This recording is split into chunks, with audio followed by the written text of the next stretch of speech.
sanitary sewer lift station. And that's proposed to be located in the northwest corner of the intersection on the Local Beach property. Sanitary sewer will be extended west. Right now, the lift station at the Local Beach property pumps over to, thank you, pumps over to Northwood Drive here. We're actually going to cut that off and run it into the manhole here and then up into the lift station. We're also going to stub out a force main to the south on Oakwood Drive, and that's for the future, provide service for the Camp Manasek property in the future. And then sanitary sewer heading to the east, along with 12-inch water main, kind of completes that loop along Clearwater Road, that bigger water main loop. Replacing the trail, we've got a lot of utility crossings, a lot of services we got to put in across the trail. Doesn't make any sense to try to leave it in place and repair it. We're just going to pull it up and put down a new trail and stuff.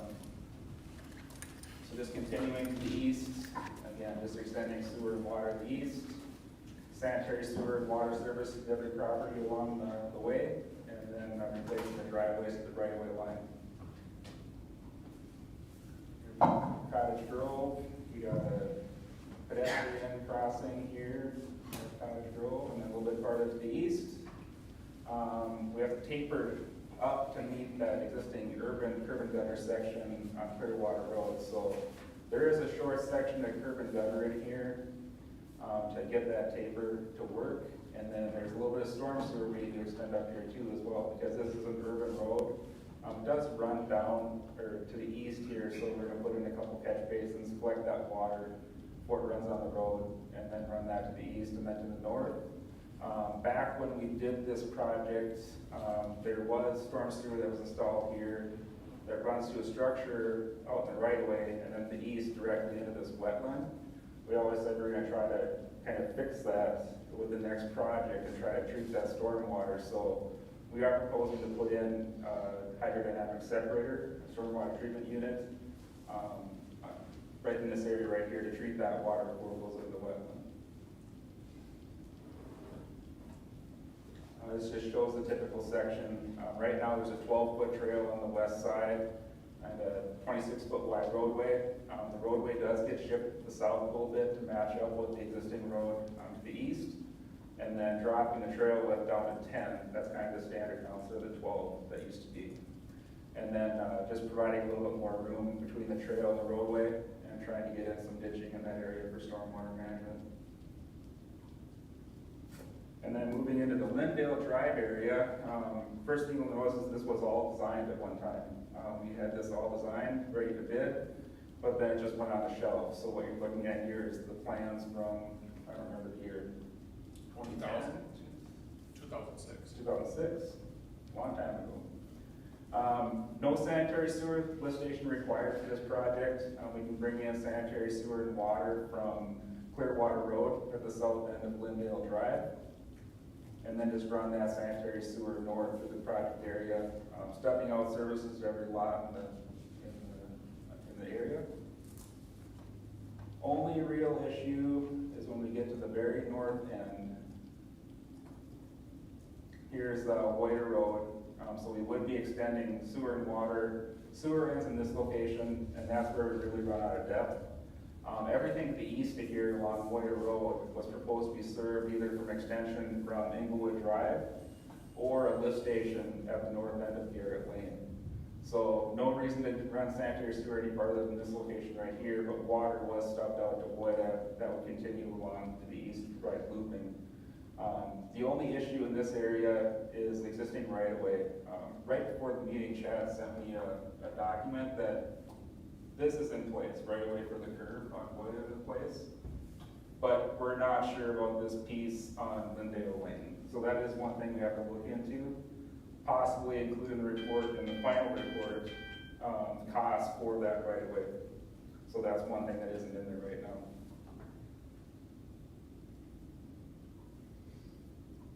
Typical roadway section, right now it's 24 feet wide. We just go into the standard 26 foot wide and then ditching on each side. And then into the project costs, we add the two projects together, we're about $6.5 million, so not a small job. And then in the assessment procedures, we would be using the ERU assessment method. As you recall, the council sets that rate each year. The rates for 2024 are listed right here. This project is proposed to go in 2026. So we've just simply added 3% for each year to estimate that number in 2026. And again, that increases by 3% each year, the consumer price index, whichever is greater. So that'll be set by the council each year. And then on this project, the city does have costs in the project as well. Sanitary sewer costs, anything's remaining after the assessments. There's a lift station on Clearwater Road, so that's a big number. And there's also a force main on Clearwater Road too that really jumped that cost up with the sanitary sewer. City also picked up 100% of the storm sewer costs and 100% of the trail costs.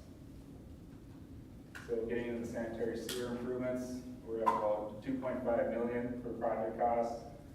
There's 86 ERUs that we're estimating in the project area at $5,894 per ERU. Just over 500,000 would be collected by assessments, and leaving about 1.9 million in remaining city costs.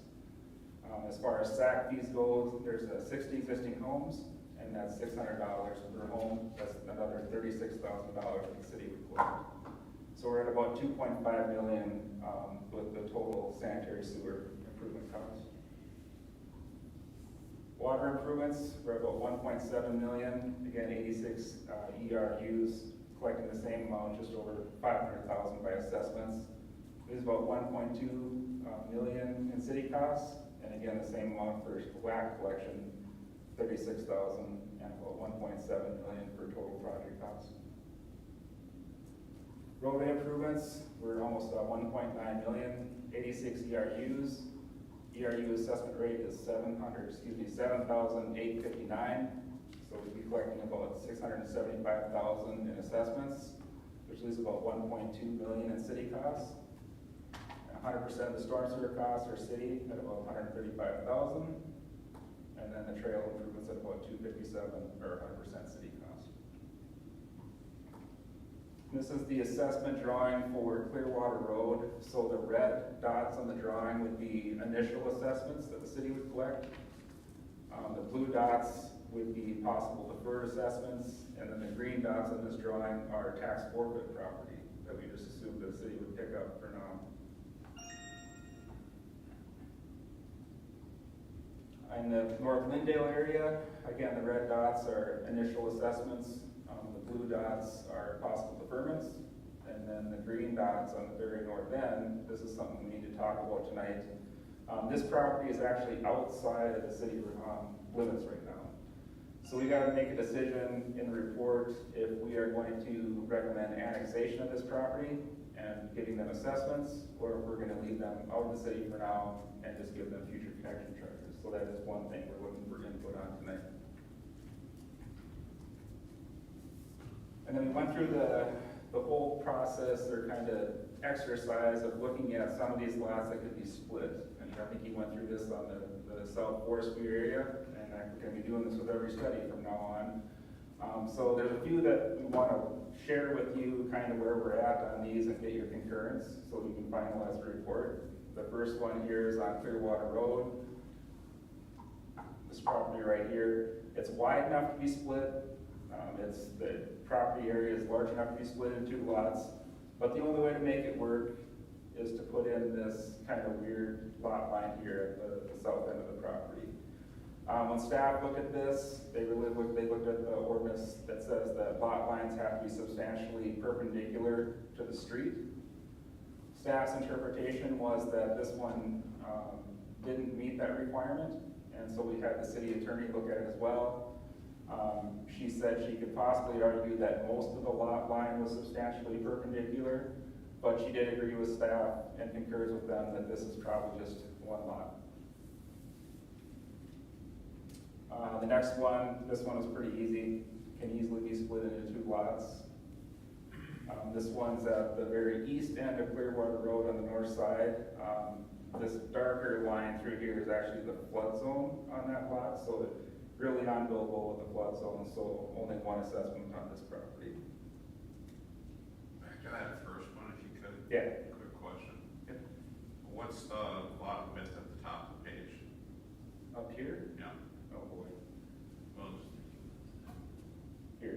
switch over.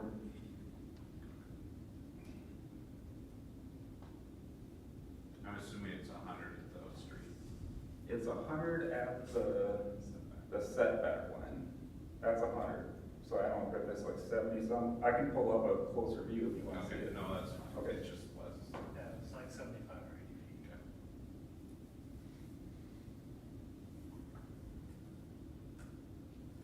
So the next set of drawings here from the North Lindale area, this lot is obviously at the intersection of Lindale and Clearwater. This tract B actually got service off of Clearwater Road when we did that project.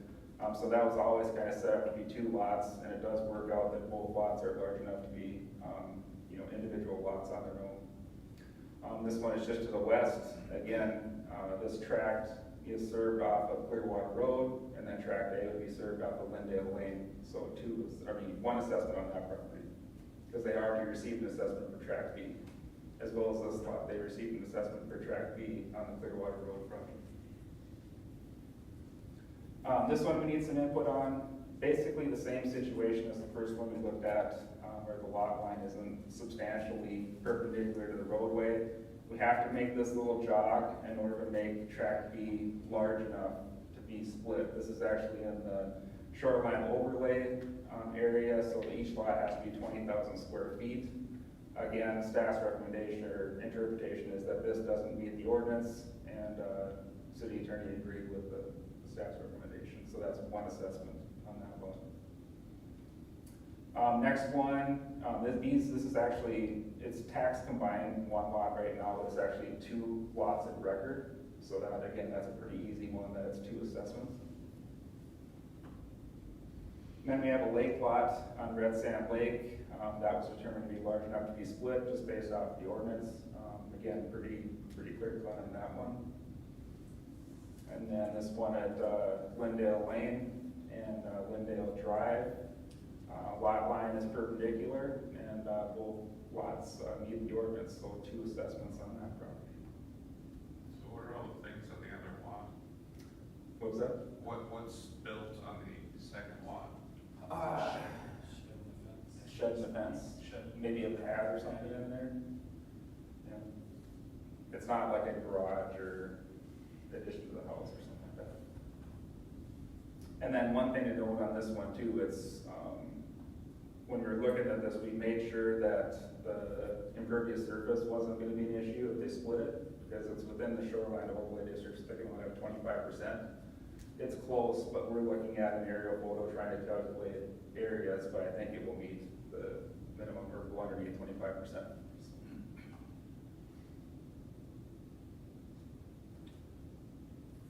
Next one is on Lindale Court. Again, the same issue that we ran into before, where we got this little jog to make this lot big enough to be split. Same situation on this lot, where staff determined that the lot line isn't substantially perpendicular. City attorney agreed with the city staff's assessment, so one assessment proposed on that lot as well. This lot is just to the north, across the road from this lot. That one is definitely large enough to be split into two lots. And then you have this next lot at Lindale, the corner of Lindale Lane at the very north end. The only way to make this work is to really angle this lot line. That one's kind of an easy one, that it would just be one lot. Would not allow this tract to be split out. And then this is the property I talked about before, that's currently outside the city limits. Based on the city ordinance, you could get four lots out of that, so it would be 4 assessments. And again, like I said, we'd be looking for input on how you want to treat this property. If you want to try to annex the property and then assess them, or just hold those costs and give them future connection charges. We can set up the report however you want. We can include both options in there. That's really up to the council on what they want to do. And then project cost summary. Mainly what I want to point out here is that we're now meeting the 20% minimum assessment amount. We're at about 28%. About 77% is picked up by the city. So we met that requirement. Project schedule, again, we're not looking to hold a hearing on this job right now, we're just looking for finishing out the report, putting it on the shelf till next year, and then just getting numbers ready for the budget.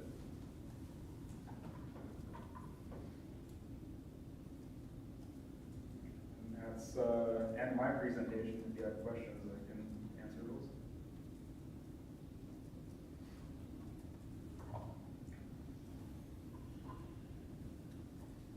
And the property owners of those 4 properties are aware of the possibility of them being annexed into Baxter? How, I don't It's one understand. property, It's one property owner, yeah. It's one property, and are they aware? They are adjacent to the corporate limits. They do access a city road, in that regard. We are doing the feasibility on we're doing our due diligence to determine if there's a project, and what preferences the council may have and how we want to accomplish the project. We have not approached them at this point in time, not knowing what the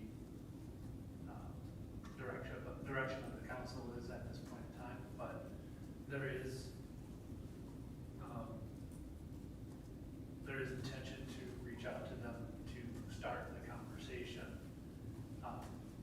As Mr. Welch has alluded to, there's 2 methods in which the city can approach that particular parcel at this point in time. We go through the 429 process as we intend. We notify them, but we're notifying them of a future connection charge. When it's annexed into the corporate limits, they will be charged the equivalent of the 4 ERUs. The other avenue that's before the city is recognizing that there is benefit to the property immediately, and as such, commence an annexation by ordinance that would be city initiated, and saying that there is a public benefit to you in that context of the road improvements and sewer and water hookup. We're gonna annex it. That annexation would need to be completed before we start the 429 process in late 25, middle of this time. About this time in 2025. Yeah, you're gonna wanna revisit it in the summer of 2025. Yeah.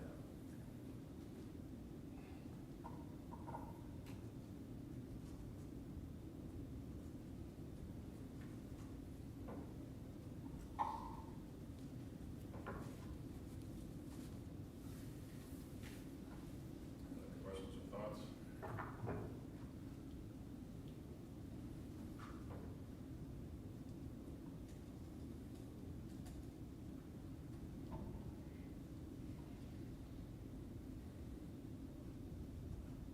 I was just adding up the numbers there. It looks like it's about 19.7 per lot. So would we be looking at, just trying to figure out what the holding cost would be along that north? Would it be that times 4? About 100 grand, yep. What's that? About 100 grand. Yeah.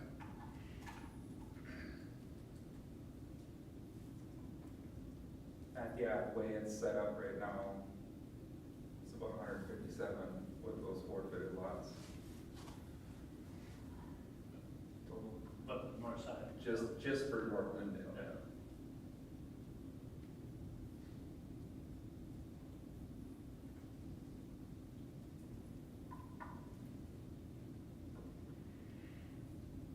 Well, we've got 4 people in there that have failing subsystems and are wanting it to be done, and others I'm sure don't.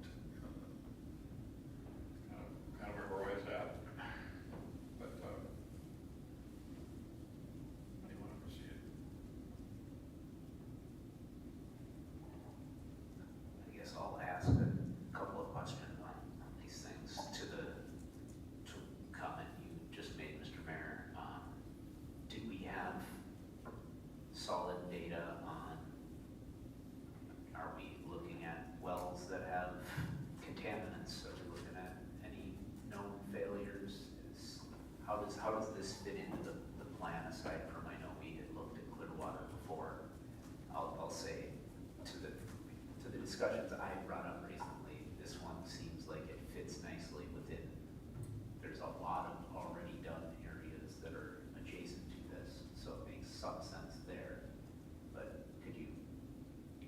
Currently, there is 4 either failing or non-conforming septic systems. One has been temporarily upgraded to make it a few more years, and the other 3 are in the process with the city.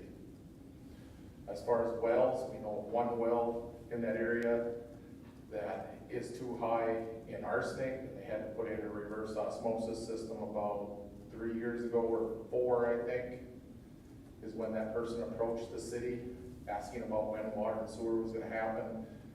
And they had to put in a very expensive RO system in order to keep the renter, it was a rental unit, in order to keep the renter in that house. So that's what we know as of right now, but it changes every year. I would say over the last 5-6 years, there's probably been a half a dozen to a dozen septic systems that have already been upgraded in this neighborhood. Because they're all that age, and the other problem is they were all put in as an in-ground system, and they did not have the separation from groundwater or modeled soil. So every one of them, as they're selling or remodeling or adding on, they become non-conforming, so they have to end up putting a mound system in. Right now, we're just, on the 4 that are in here, we're just trying to do minimal extension to get them by, hoping that the city council is gonna go ahead with this project. I just have one other question that might be for you, Trevor, is right now we've got 1 lane that's 12 feet wide and 1 that's 13, and we're going to 13 and 13. I know it doesn't add up to a whole lot, but does that extra foot of conformity to other lanes add enough to really justify adding? That's a typo in there that I just caught when I was looking at that tonight. Okay. It should be 12 and 12, it's 24, going to 26. Okay, so we are adding a foot to each side? Yes, Okay. yeah. And, But we're putting in sewer and water, the roads will be completely done, you know, sure. when we put in the sewer and water, so just building it back at 26 feet. But, yeah, I noticed that too, that it was wrong dimension. All right. As far as finishing, I'd really like to finish out the feasibility study and get it accepted by city council and close the engineering contract, because this is where we end up going over with engineering contracts when we keep going on and don't close out the feasibility study. So in order to close it out, what I would recommend, so the decision doesn't have to be made tonight, but we should keep talking about it, is what to do with the property that is located outside the city limits currently. I would put it in the report both ways. Here's the option if we do it as future connection charge, here's if we annexed and assessed it. And just put both options in the report so we can finish it. That's what's gonna be my recommendation for tonight in order to get this thing approved probably, or accept the report on July 2nd. I had a question before we got quite as far as you're just speaking to now. It goes kind of back to what you were discussing on the failed systems. Is there, I know there's not a rule, but is there an industry thought, I don't want to say standard, industry thought or opinion on the lot size for an area of homes that are on well and septic? Because, this is, to some extent smaller lots that are on a well and septic compared to 40 acres in the country. Yeah, so a smart way to do that is to always make sure you have enough lot size for your septic site and a backup. Because you can't, not cost effectively, you can't practically put septic back into the same spot. So, yeah, you need land to put in a second system and a third system. So, yeah, without extra land, it can become a problem with urban lots and septic systems. So don't our septic applications require you to show a They septic? do system? now. They didn't necessarily back then, I don't know. But we do look for that now, make sure there's a spot for backup. But it also goes bigger than that, Jeff, is that's what the study we did for the North Forest View project. City Council had engineering firm, do an environmental study to check how far the nitrate plume is going from the septic system and how soon does it get to your well water that you're drinking it again. So size doesn't matter as much as, yes, you have to have 2, 3 sites, you know, the septic system would last 25 years. If you had 3 sites that you could put on the same property, that gets you 75 years of life out of the property. But what's also, what type of soils, how close is the groundwater to the surface? Because the nitrates that are going down through, sooner or later, you're back to drinking them in your well water. And that's what that study showed. We actually studied one septic system in this neighborhood. We did about 5 of them, I think, 3 in the Forest View area, 1 in this area and 1 somewhere else. And it's an interesting study. That plume moves whichever way the groundwater is moving, and it's getting higher and higher nitrates all the time in some of these areas. So bigger picture, you could have 5 acres of property, but if your well is too close to your water source and the groundwater is too high, you could be drinking the nitrates. Part of it though is the depth of your well, because if you have a deep 8-foot well, theoretically, 8 foot of sand is what's filtering that water before it gets to the well. Correct, there's a lot of factors here. If these are, how many of these are sand point wells versus drilled wells in this neighborhood? Yeah, there's a lot of factors that go into that, so it's a loaded question. A lot of counties go to 2.5 acres, kind of as a rule of thumb, as an average, 2.5 acres for well and septic systems. I won't call it a loaded question. But it was a question that goes to the why, like why does the city, what's the city's interest in Yep. spending $5 million? And that's where we're coming with that study. I think that's gonna be part of the workshop in one of the July meetings. I think we're gonna be talking about what our original mission statement was when we put together the water and sewer extension throughout the city. And then the studies that we have done to date. There's a study from the 1980s of White Sand Lake. That's what triggered the phase 1 project in 1988. I think it was 84, 85, or 86, somewhere in there that they studied White Sand Lake. And it showed all the hot spots of everything that was going into the lake from all the septic systems surrounding the lake. So there wasn't even your drinking water, it was your lake water. So what are you trying to protect and what are you after, you know? So we're gonna come with some of that stuff. It's been a while, and then we got new council members that have never seen it, but I think it's time to bring it all forward and go through it. Great. Thank you, sir.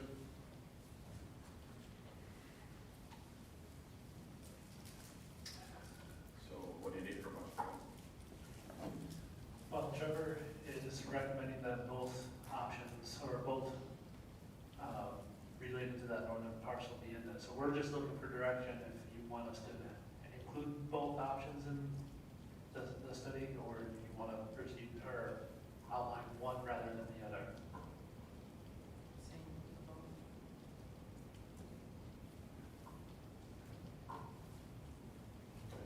Consensus there, I guess. Thank you. Moving right along.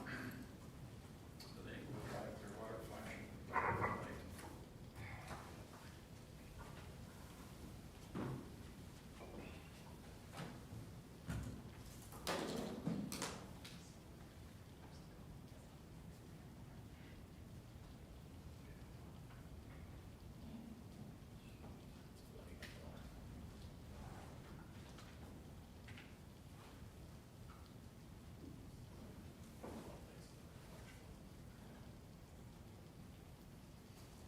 Hi, good evening. Here tonight to discuss a request by a citizen for flashing LED stop signs at the intersection of Inglewood Drive and Clearwater Road. So introduce yourself for the. Yeah, I'm Justin Andrus, traffic engineer at XCH.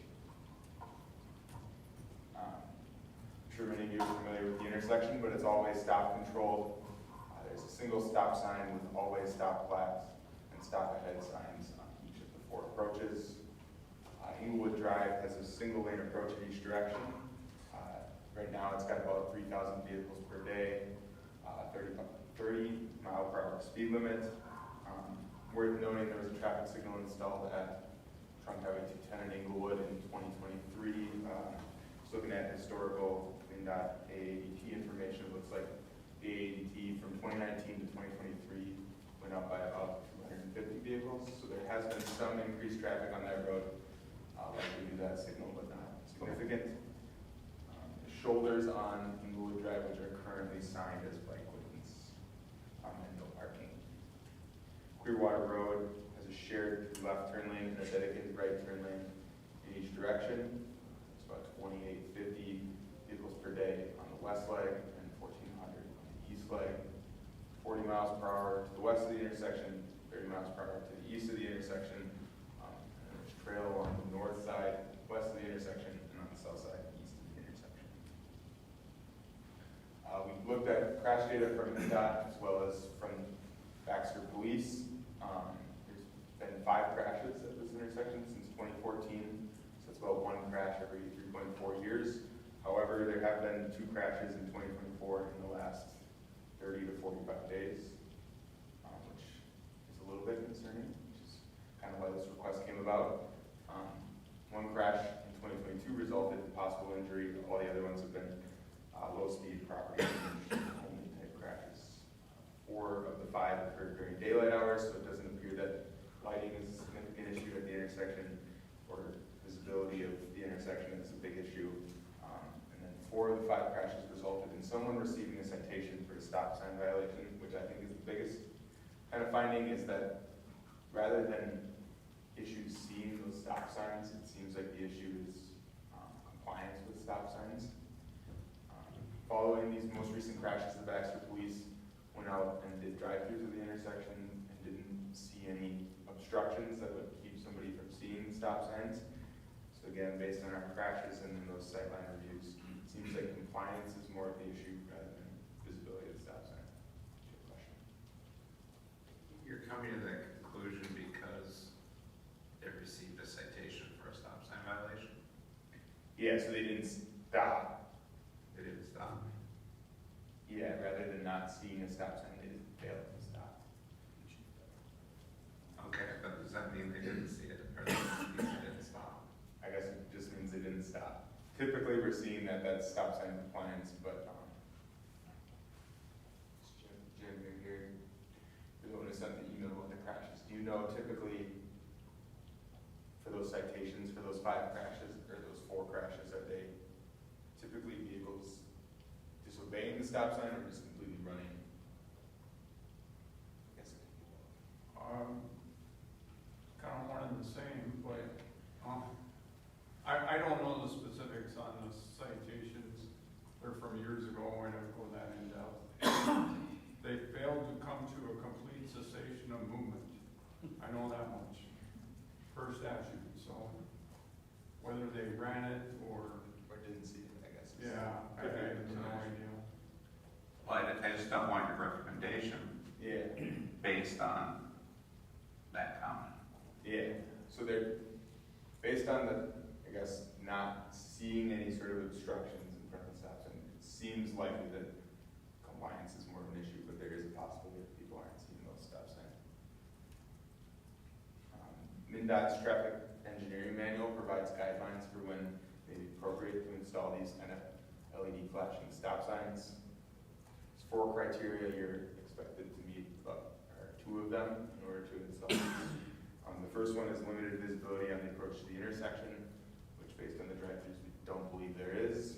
A history of crashes documented to be caused by a failure to stop and deemed preventable by implementation, which again is kind of getting back to people aren't seeing the stop sign. We do have some of those crashes where vehicles are not stopping, so that could be that second one, depending on whether it's more of a compliance issue or a sightline issue. These last 2, really these implementation of these is really supposed to be more of a rural junction situation between either 2 state highways that meet, or basically when hasn't been a stop sign in 5 miles, you're kind of driving through the country, you're not necessarily expecting to see a stop sign. And these just kind of grab drivers' attention like, hey, you're gonna need to stop. So based on that, this intersection doesn't meet 2 criteria, so we would not recommend installation of them at this point. There are alternatives that the TEM, the Traffic Engineering Manual, says to consider before even looking at LED stop signs. So that's increasing the size of the stop signs, installing a second stop sign on the left side of the roadway, installing stop bars, or installing pavement markings such as stop or stop ahead. Here's actually a fifth one, which is rumble strips, but I don't think we should do that here in town. And then that's just an example there on the bottom of Avoida Road and Edgewood Drive, where there's stop signs on both sides and also a painted stop bar on the road. So my recommendation, or the recommendation would be, do not install the flashing LED stop signs as the criteria is not met based on the TEM. Continue to monitor the intersection to see if the recent crash trend continues, and if it does, installing stop bars on each approach or adding stop signs on the left side of each approach. I think the first thing to try to see if safety and compliance. With that, does anyone have any questions? If there are council questions or comments? Okay, thank you. I brought it to the Utilities Commission and City Council because this person that is requesting this had a lot of requests at this intersection over the last 25 years. So I didn't want to not respond and just say no. I wanted the data to back it up of why we're making this decision, but I want to make sure that the City Council is agreeing with this data and with this recommendation. Because she has been very vocal over the years on things to this intersection, so. And maybe the response, maybe let the citizen know, hey, we're gonna monitor it for 6 months and then consider this stop bar painted or the secondary sign, so there's, instead of just a no, we're not doing it, here's the standard. Okay. Yeah, I think I might have said this at utilities, but what about just flagging it? Putting the flags up like we did at Golf course and Clearwater, when we made those changes. You could, but we're really not making a change at this intersection. Well, I know, but you're trying to fix something, Yeah. and that's pretty cheap to put up. The question though is, are we trying to fix something? Is there something actually broken? Or is it just the driving behavior of society in general? Well, someone could say that that's broken. Yes, and I don't know how you can change some of that. More enforcement. That's right.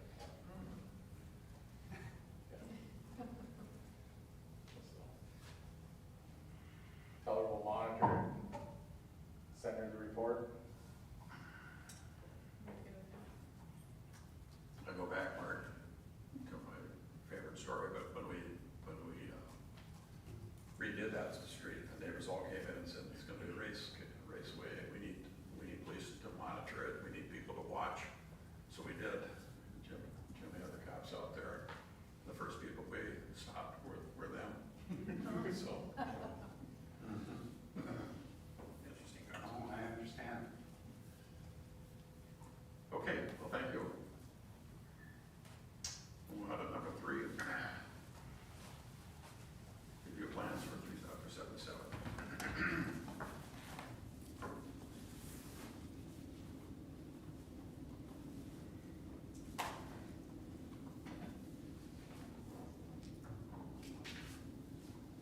Yeah, on the council agenda, we're looking for approval of plans and specs and authorizing to bid out this project. The project area is shown here along County Road 77, all the way from Englewood Drive to Edgewood Road, or excuse me, Englewood Drive to Edgewood Drive. Follows this red path in here, just extending sanitary sewer and water systems to the properties on the south side of County Road 77. I kind of left this drawing in here from the feasibility study because it kind of shows the entire project, but we do need to dig up in the intersection here at Edgewood Drive and County Road 77 to run a new line out of the sanitary sewer manhole in this location. So we will have to shut down this road for a bit. But we're just extending sanitary sewer to the west, gravity sewer, to get to about this location right here, and then we run out of depth. And then extending a 12-inch water main all the way over to Inglewood Drive. And then at Inglewood Drive, we'd be extending a force main to the east, connecting up to the gravity sewer here. And the purpose for that force main is to service the kind of the area to the west here. There was a study done a few years ago, and we need another lift station at on Peak. I can't remember the name of that road. Which one is it? Peace Road. Peace Road. So that's kind of the summary of the improvements. Just going quickly through the plans. Here's the title sheet. The purple area shows the project area. This is the traffic control plan, so one more detour in town for a while as we go through this job. Like I said, we have to shut down this Edgewood Drive at this location, so we have detour around that project area. It probably lasts quite a couple weeks. We got the de-water and put the utilities in and then build back the roadway, so yeah, a couple weeks. Getting into the plans, starting on the east end of the job. This is where we tie in sanitary sewer. You can see we're extending sanitary sewer to the west. This is where we run out of depth, and that's where the last manhole is, and then just running a 12-inch water main to the west as well. Stubbing out services to each property, and then in certain locations, we'll stub out mainline services for future developments to the south. This is the jog to the south, so north is to the east, or north is to this side on the drawing. And then we're kind of cutting across that storage facility property in an easement to get over to Inglewood Drive. This is where that force main would go in as well. Project schedule, there was one minor change. We tried to get the advertisement in for publication tomorrow because of the holiday.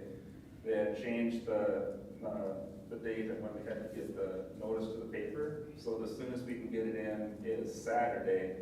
So we did have to make a minor change today where we would be opening up bids on July 15th instead of the 11th. But this is a fairly simple project to turn around as far as costs go. So we can give you that information on Monday after the bid opening. And we do have it on the schedule to address that at the 16th, the meeting on the 16th. So you wouldn't have that in your packet, but we get it to you on Monday and then present that information at the council meeting on July 16th, the results of the bid opening. So.